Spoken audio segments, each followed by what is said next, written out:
नाज़रीन अस्सलामु अलैकुम। नाज़रीन अॼु उमरकोट ॻोठ सुबड़े थर में भील ऐं दल बिरादरी में झेड़ो, जंहिंमें भील बिरादरी जा 7 मर्द ऐं 2 औरतूं शदीद ज़ख़्मी।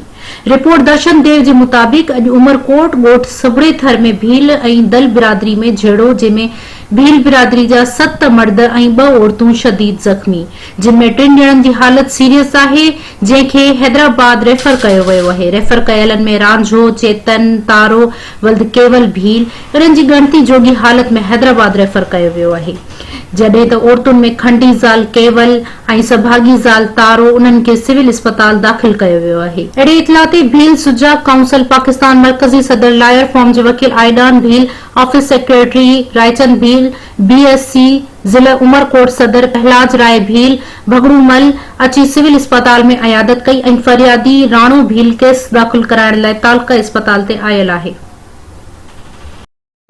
साईं अमराव बकरियुनि जो धराड़ उहो वियो, बकरे जे तारी वॾी सिंगरियूं हुनखे गारियूं ॾिनियूं, उहो लही आयो हेठि माट करी, पोइ हुनखे धकाया, हू त आयो रोई घर, त हुन चयो त असीं वियासीं हुते, हू आयो बि त असां चयो तो धक छो आया, ईअं असां चयो त लठ ओलारी मोते ई हुन मथो फाड़े छॾियो। केरु हो?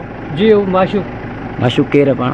जी दल। अच्छा जी हा, असीं हुतां पुछण वियासीं, असीं जे विढ़ण वञो आहे त हथ में हथियार असीं उघरण बीठा आहियूं, ॾिसी वठो था, असीं अहिड़ी हालत में हुयासीं, उते ई वियासीं, पुछण लॻो काचा हुननि धक्का हणी शुरू कया, मोर वॾे भाउ खे ज़ख़्मी इलाही कयो, गाॾी में आहे।